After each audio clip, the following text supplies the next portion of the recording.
Bonjour les sixièmes, j'espère que vous avez passé de bonnes vacances.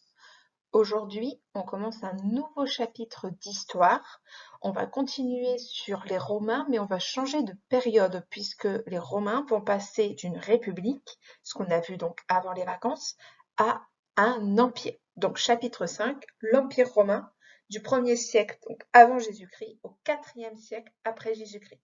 Il faudra faire donc très attention dans ce chapitre, puisqu'il va y avoir des dates qui vont être avant Jésus-Christ et des dates qui vont être après Jésus-Christ. On va commencer donc par un premier point, la première enquête.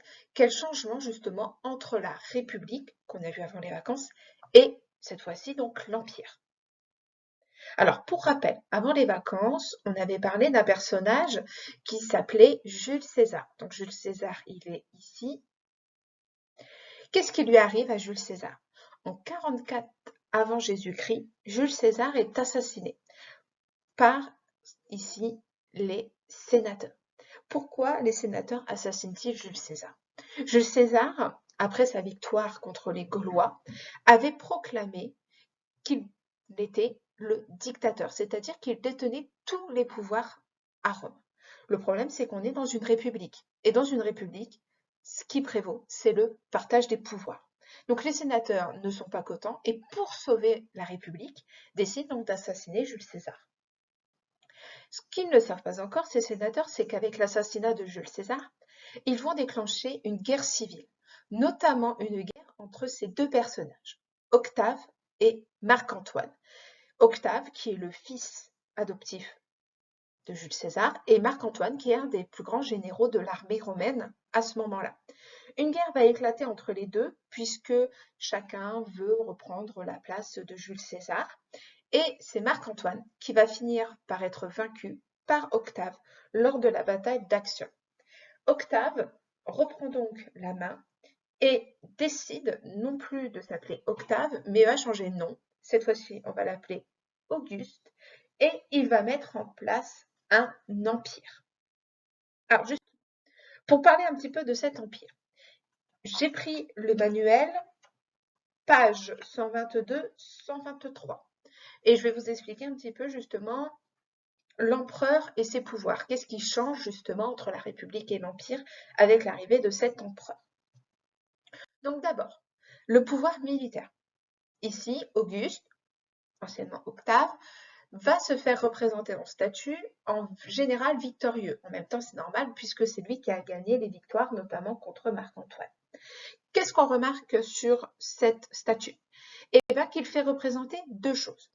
La première, petit 3, c'est le général romain que l'on voit sur son buste, qui reçoit l'emblème d'une légion. Donc, Auguste est un général romain, c'est même le plus grand général romain. Et le manteau qui est porté par les généraux romains, un manteau qui ici on ne le voit pas, mais qui est normalement de couleur rouge. Donc ici, Auguste se fait représenter en tant que général victorieux, avec les éléments donc sur son bustier et le manteau rouge.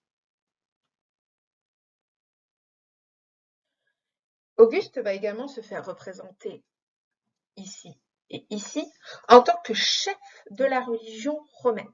Alors, déjà, pour commencer, dans la mesure où Auguste se dit descendant de Jules César, il fait représenter ici une petite statue accrochée à sa jambe qui représente Vénus.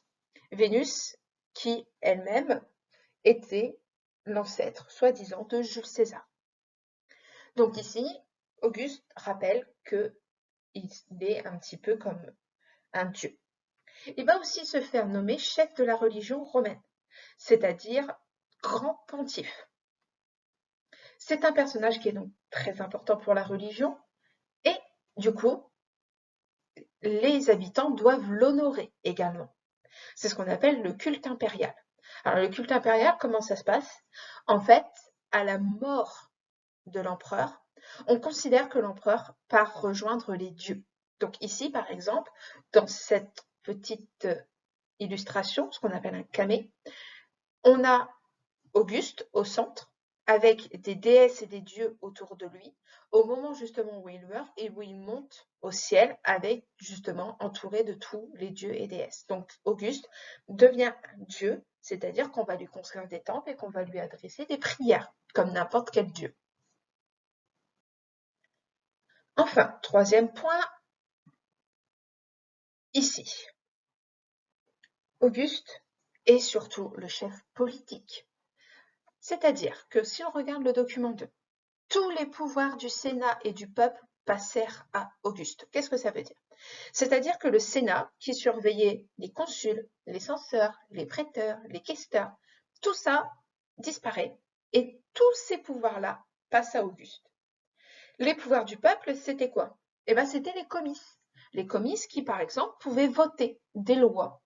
Et ça ne va plus exister à partir d'Auguste. C'est Auguste qui va créer, décider et faire appliquer les lois. Il n'a plus besoin du vote du peuple. Le Sénat va rester en place, mais c'est vraiment pour dire qu'il existe. D'accord? Donc, dans le texte, on parle bien de monarchie qui va être établie, c'est-à-dire une personne qui va avoir tous les pouvoirs. Pourquoi ici, ça ne pose pas de problème? On a vu que pour Jules César, ça avait posé problème le fait qu'il soit dictateur et qu'il prenne tous les pouvoirs. Pourquoi ici, Auguste fait la même chose? Pourtant, ça n'a pas l'air de poser problème.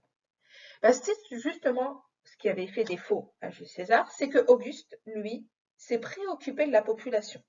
Pour éviter une révolte, pour éviter que les gens critiquent l'Empire, il va faire des dons aux soldats, il va distribuer du blé à tout le monde, il va adoucir les tensions et il va commencer donc à avoir de l'affection, les gens vont le respecter et les gens vont l'honorer. D'accord? Donc ici, ce qui va changer par rapport à Jules César, c'est que Auguste, justement, il va faire passer les choses en douceur et avec son argent, avec son autorité, avec son pouvoir, il va pouvoir continuer à mettre en place donc l'Empire romain. Alors, si on récapitule, donc ça, je vous l'ai mis en pièce jointe sur Pronote, donc il faut l'imprimer, compléter. Quels sont les pouvoirs de l'empereur à ce moment-là? Donc, premier pouvoir, pouvoir religieux. Donc, il devient grand pontife, c'est-à-dire qu'il est le chef de la religion, et il met en place le culte impérial, c'est-à-dire que l'empereur, il est considéré comme un dieu. Il est riche, donc richesse. Pouvoir militaire, donc chef de l'armée avec le titre d'impérator, qui va donner le mot empereur. Et enfin, donc pouvoir politique, avec donc le pouvoir de créer les lois. Donc, à la suite de la première enquête, vous collez ce polycopier complété et vous écrivez la trace écrite, que voici. Donc après la République, Rome devient un empire à partir donc d'Auguste, le premier empereur, qui règne de 27 avant Jésus-Christ à 14 après Jésus-Christ. L'empire repose sur un seul homme, l'empereur, qui concentre tous les pouvoirs. C'est la fin de la République romaine, le Sénat et les comices existent encore, mais n'ont plus aucun pouvoir.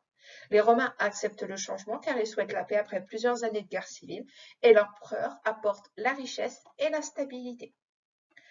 Voilà, donc on a commencé notre chapitre sur l'Empire romain. La prochaine vidéo, ça sera donc la suite, justement comment l'empereur va garder cette stabilité, parce qu'à un moment donné, Auguste va mourir, il va y avoir d'autres empereurs. Ça serait bien sûr le moment de se révolter, de remettre en place par exemple une république. Donc comment vont faire les autres empereurs pour garder justement l'Empire? Donc je vous souhaite une bonne journée et on se retrouve très vite pour une nouvelle vidéo.